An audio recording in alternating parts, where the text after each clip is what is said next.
Trump répond au blocus iranien du détroit d'Ormuz par son propre blocus. Que pensez-vous de cette approche et comment les États-Unis envisagent-ils de résoudre la crise énergétique mondiale en restreignant davantage les flux de pétrole et de gaz? Bien évidemment, il faut rappeler au début que le blocus décidé par Donald Trump sur les ports iraniens est en fait en droit international et purement et simplement un acte de guerre. Mhm. Techniquement, il s'analyse comme étant véritablement un acte de guerre.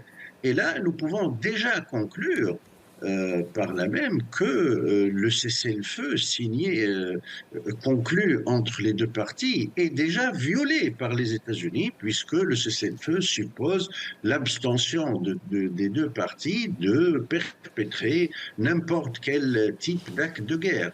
De ce fait, donc, le cessez-le-feu est rompu par la décision américaine d'engager et de mettre en œuvre un blocus contre les ports iraniens. Il faut bien comprendre cela. Techniquement, le cessez-le-feu a été violé et ne tient plus, en fait, dans la réalité.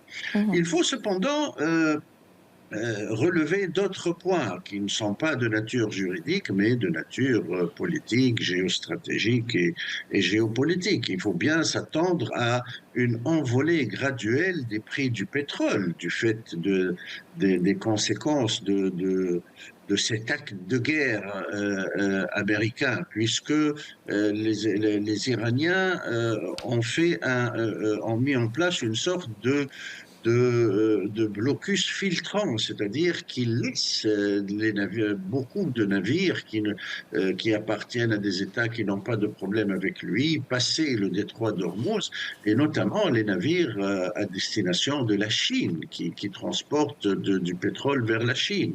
Mhm. Et bien évidemment, ici, il ne faut pas omettre de signaler et de souligner que le principal la principale partie qui est désavantagée et qui subit des dommages par cette mesure américaine, c'est la Chine, puisque une grande partie de son approvisionnement pétrolier provient du Golfe et particulièrement de l'Iran. Donc la Chine est très lésée par cette mesure et nous attendons de voir sa réaction par rapport à ce blocus américain. Très bien. D'autre Mhm. part, Mhm. il n'est pas possible pour l'Iran de ne pas réagir d'une manière ou d'une autre dans les prochaines heures ou dans les prochains jours à cette mesure qui s'analyse, comme on l'a dit au début, et c'est très important de savoir qualifier, donner la qualification exacte et juste aux choses.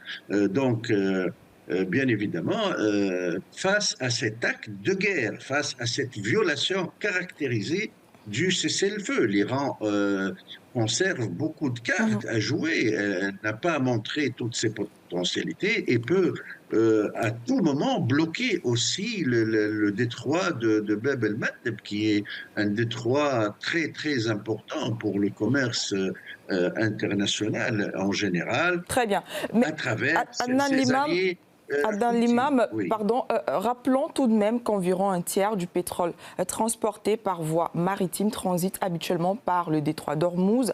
De quels moyens disposent les États-Unis pour maintenir ce blocus?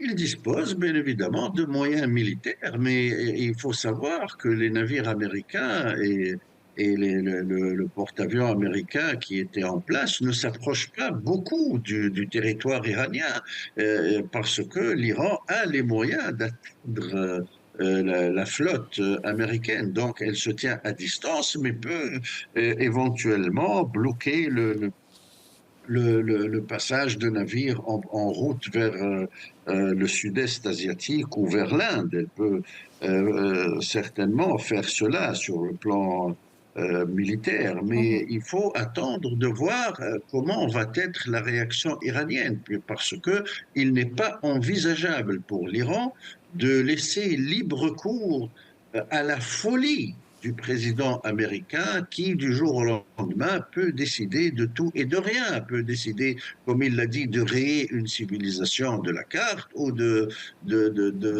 d'imposer un blocus naval Mhm. à l'Iran en violation du cessez-le-feu. Donc, il faut s'attendre très certainement à une réaction iranienne et aussi à une prise de position au moins chinoise sur ce plan. Un blocus naval est un acte grave qui appelle très certainement des réactions de nature politique ou même militaire. Très bien. Donald Trump a menacé de réduire en cendres toute force iranienne qui tirerait sur des navires de guerre américains.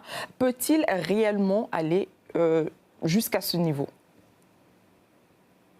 Le président américain est très familier de ce genre de déclarations incendiaires.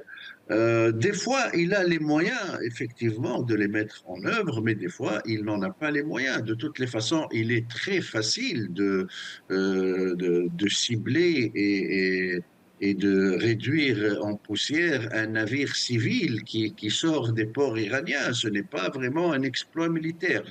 L'État peut très facilement tirer un missile sur un navire civil et le couler. Ce n'est pas un exploit militaire que de faire cela. Mais bien évidemment, il faut, comme je l'ai dit, s'attendre à ce qu'il y ait une réaction iranienne qui pourrait être de nature militaire ou de nature géostratégique, telle que, par exemple, la fermeture du détroit de Bab-el-Mandeb contrôlé par ses alliés. Il Mhm. faut patienter et voir dans les prochaines heures et les prochains jours quelle va être la réaction des Iraniens et aussi des Chinois, parce que et également peut-être aussi de beaucoup d'États, puisque si les prix du pétrole sont en hausse, cela évidemment lèse les économies de la plupart des États consommateurs, dont principalement les États européens. Ce qui est certain, c'est que ce blocus ne va pas s'installer comme ça dans la tranquillité et les Américains ne vont très certainement pas être en mesure de faire ce qu'ils veulent Mhm. sur ce plan. Il faut s'attendre à des réactions politiques de la part de beaucoup d'États dans le monde, dont les États européens, la Chine, la Russie et d'autres États aussi. D'accord. Et il faut probablement s'attendre aussi à des contre-mesures de nature militaire de la part de l'Iran. C'est entendu. Merci à vous pour votre analyse, Adnan Limam. Je le rappelle, vous êtes éditorialiste international et spécialiste des affaires sécuritaires. Vous étiez avec nous en direct depuis Tunis.